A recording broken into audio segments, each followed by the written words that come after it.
All right, my friends, it's Byron here again. Today we're talking about this book, Motivation: Stories on Life and Success from Brazilian Jiu-Jitsu Black Belts, written by Chuck Rylant. A very well written book. This is the first Chuck Rylant book I've read, and it's not just interviews. He has 12 different black belts in here that he went out and he interviewed, got to know them and learned about them, and then he pieces together in a story, which I can appreciate the very nice writing style that he has.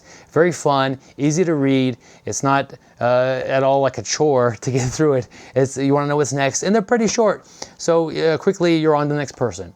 And just a couple of highlights here. Out of the 12 black belts, a couple of standouts to me. Bill Cooper, he had a very rough childhood, and he ended up getting addicted to drugs, and now he's clear of that, and he's looking on for a successful MMA career. Obviously had a lot of success with jiu-jitsu. Chad Robichaux served a lot of time in the military, and he suffered some PTSD, and now he's training and he's helping veterans overcome their similar stress that they have. Henry Akins had an interesting story.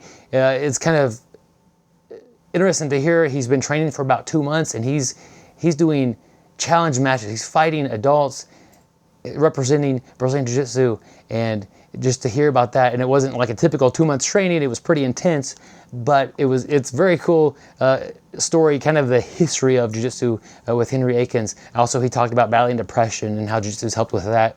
Mario Sperry was a very energetic kid, and his doctor prescribed to him, not Ritalin, martial arts. So, and that worked, and he gave somewhere to give him his energy and his output and all this energy he had to burn up at jiu-jitsu. And it's just a kind of a cool story that you don't think about much. Instead of taking medicine, he was prescribed martial arts. I think my favorite story out of all 12 of these, and there are a lot of great stories in here, a lot of great themes that kind of carry over, and you see some repeat a little bit, which just makes them that much of a stronger theme. My favorite story was Frangia's. Ricardo Frangia Miller, someone who I've, on the BJJ Brick podcast, had a chance to interview. The story that was written about him by Chuck was very well done, and it's very motivating to hear his struggles as an immigrant coming in here and what he went through, and now look at him as the person he carries himself as, and he's lifting up others in jiu-jitsu and helping. That's his big thing. He's helping everybody he can. He's just a great guy, and it's just great to hear that about Frangia. So I think that was probably my favorite story out of all of these, one that I could relate to the most. They cover, there's a lot of topics covered in here. Problems with drugs and alcohol, self-esteem and confidence issues are covered in here quite a bit. Also, of course, the theme of helping others, battling depression. It's just, you'll find, it's titled Motivation.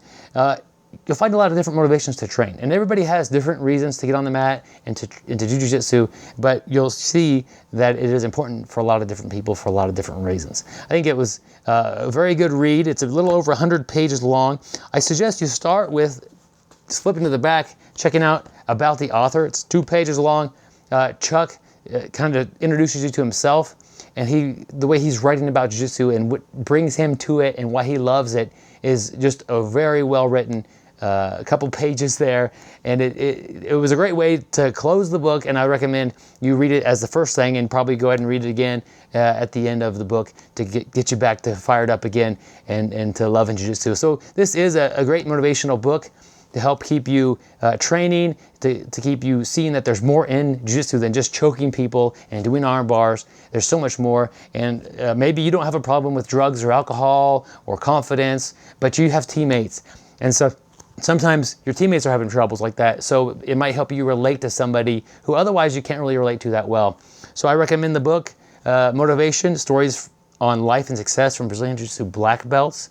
It would be a good book for anybody who is interested in people and jiu-jitsu. There's no techniques in here. You're not going to learn anything fancy, no fancy trend or anything like that, but it's just about people, and it's fun to read about the lives of others and learn what they've gone through, and it's motivating to get you staying on the mat, get you back on the mat in case you've been away a little while.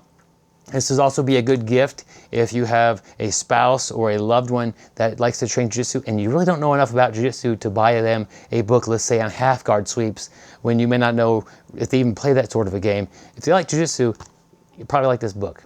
So check it out. It's on Amazon, easy to get a hold of, and we'll see you guys in the next one.